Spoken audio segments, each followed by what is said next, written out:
রাহুল, টি-20 বিশ্বকাপ নিয়ে আর কি আপডেট রয়েছে আপনার কাছে আমাদেরকে জানাবেন। রিত, আপনাকে ধন্যবাদ। আসলে এই টি-20 বিশ্বকাপে এবারে কিন্তু প্রথম সুপার ওভারের ম্যাচ দেখলো, যেটা আজকে সকালেই হয়েছে। ওমানের বিপক্ষে জয় পেয়েছে নামিবিয়া। ওমান টি-20-র তুলনায় মাত্র 110 রান টার্গেট দিয়েছিল, সেটিই কিন্তু গড়িয়েছে সুপার ওভার। শেষ পর্যন্ত দুর্দান্ত জয় পেয়েছে নামিবিয়া।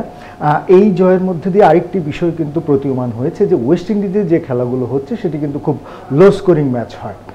গত রাতেও আমরা দেখেছি যে ওয়েস্ট ইন্ডিজ যে দলের বিরুদ্ধে জয় পেয়েছে, মাত্র 136 রানের টার্গেট দিয়েছিল পাপুয়া নিউ গিনি, সেটি করতেও কিন্তু একদম শেষ ওভার পর্যন্ত যেতে হয়েছে ওয়েস্ট ইন্ডিজকে। এবং এটি বোঝা যাচ্ছে যে ওয়েস্ট ইন্ডিজে হয়তো বা এবারে টি-20 একটু লো স্কোরিং ম্যাচ হবে। এবং বিশ্বকাপের আগেও কিন্তু বলা হচ্ছিল যে ওয়েস্ট ইন্ডিজের মাঠগুলি একটু বড় এবং স্লো পিচ, সেই ক্ষেত্রে কিন্তু বাংলাদেশ কিছুটা সুবিধা পেতেও পারে ওয়েস্ট ইন্ডিজে যদি খেলা হয়ে থাকে। আরেকটি বিষয় প্রসঙ্গ আসছে এবারের ওয়ার্ল্ড কাপে, সেটি হচ্ছে ড্রপ ইন পিচ।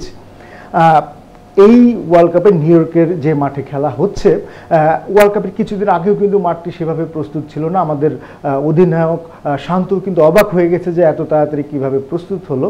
তো সেটি যেটি করেছে যে বেসবল ক্লাব এবং যে আমেরিকার ফুটবল ক্লাব মিয়ামির, সেই ক্লাব থেকে মাঠটি কিনে নিয়েছে। আর ড্রপ ইন পিচ যেটি বলা হচ্ছে, অস্ট্রেলিয়া থেকে সেই পিচটি নিয়ে আনা হয়েছে এবং সেই পিচেই কিন্তু খেলা হচ্ছে। এবং আপনি জানেন যে গতকাল 194 টার্গেট দিয়েছিল কানাডা, সেটি অতিক্রম করে ফেলেছে ইউএসএ। এবং ইউএসএ যে জোন্স, তিনি বলা যায় যে দারুণ খেলেছেন। 40 বলে 94 রানের একটি ইনিংস খেলেছেন। এবং একটি মজার তথ্য, তিনি কিন্তু এই বিপিএল এবং আমেরিকার সকাল যে ক্রিকেট লিগ সেখানে তিনি টিম পাননি, কিন্তু তিনি এই গতকালকে পারফরমেন্স দিয়ে কিন্তু নজরে এসেছেন।